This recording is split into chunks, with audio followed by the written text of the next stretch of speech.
আসসালামু আলাইকুম রহমতুল্লাহ। সাংবাদিক ইলিয়াস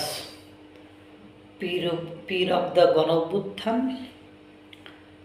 অভ্যুত্থান এবং ইসলামী যে সংগঠনগুলো আছে, যে দলগুলো আছে, সেই দলের প্রাণভোমরা সাংবাদিক ইলিয়াস, তিনি নাকি ডকুমেন্ট ছাড়া কথা বলেন না, তিনি মিথ্যা বলেন না, তিনি একেবারে পানির মতো পরিষ্কার করে ডকুমেন্ট দিয়ে, প্রমাণাদি দিয়েই তারপরে ভিডিও বানান বা বিভিন্ন জিনিস পোস্ট করেন।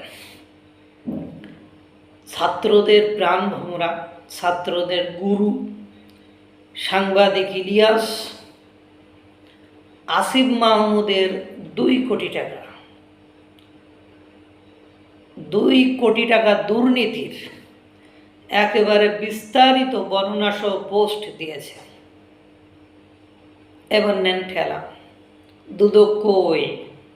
দুদক ভাইরা যে ক্ষমতায় থাকে না, আপনারা কি শুধু তাদের জন্য?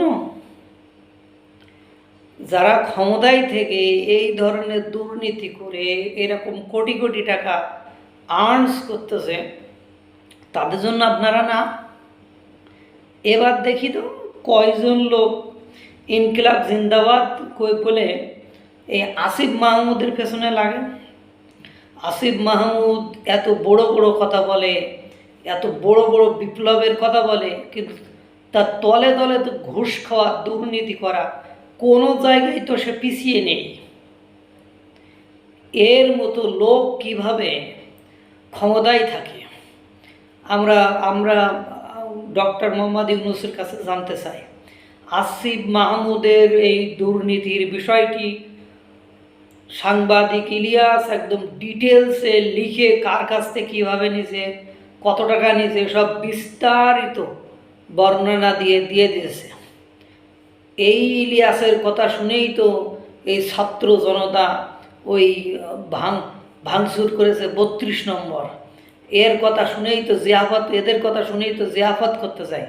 এখন দেখব যে কোন নীতিবানরা আছে, কারা তো ধর্মের ঢাকঢোল বাজায়, তাদেরকে দেখতে চায় যে আসিফ মাহমুদের পদত্যাগের জন্য তারা মাঠে নামে কিনা।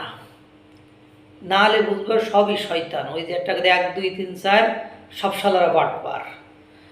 এই বিষয়টা আমরা নজরে রাখা শুরু করলাম। আল্লাহ তাআলা সকলকে ভালো রাখুক, সুস্থ রাখুক। আসসালামু আলাইকুম রহমতুল্লাহ।